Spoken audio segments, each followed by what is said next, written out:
Hi, it's Carly here on the Muddy Path, and today we were doing a bit of spring cleaning, and I was going through a couple of the old cookbooks we used on some of the older diets, and I thought, hey, maybe we'll do a video and share what and why we use them. So stay tuned.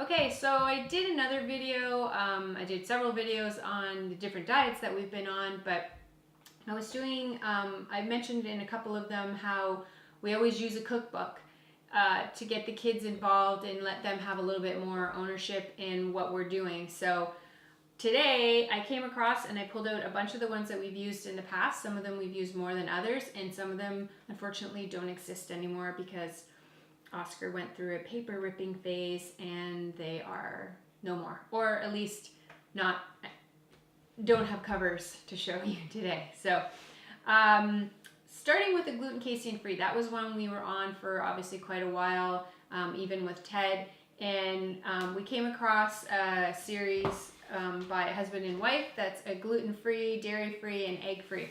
So they had a 2-book series, the Whole Life Nutrition Cookbook and Nourishing Meals. I'll have to say this one was geared more towards kids, and we used it a lot. In fact, there's some remnants of some old tabs in it.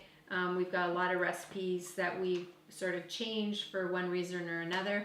Unfortunately, it doesn't have any pictures in it, but what it does have, and several of these other cookbooks do, is there's a big section right at the front that's explaining why you're making these changes, why you're introducing these types of food, different tools and stuff that you can use to help make some of these recipes if you're not a traditional from scratch cook. So I really found that one helpful for somebody that didn't really like to do a lot of cooking and it actually did help to get the kids involved a bit more. We went through a whole grain free, and that was probably dictated more by my health than the boys.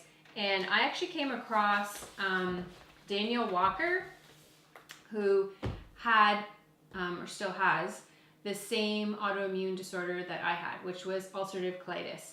And I read her story and I was immediately drawn to her because I thought, hey, here's somebody that took control of her life and she's actually made changes through diet.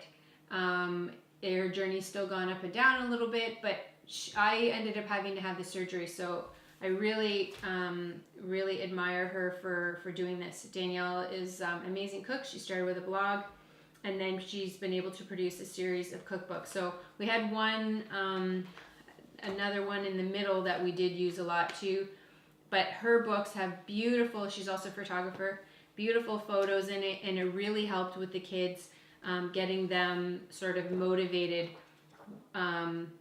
for any of the different diets and stuff that we were going to do. So she's got crisp holiday books, she's got everything, and again, a good section at the front. We have a friend, Marcy, who's an amazing baker, and she put us onto this book, which is just about baking. And again, the woman that wrote it is a photographer, so she has some amazing photos in her book. It's paleo, it's grain free, and when you're baking with those, a lot of the nut flours and stuff, it's not the same process as traditional baking. So it was really helpful to have the girls really, I think Livy's made probably more recipes out of this than any of the other of us.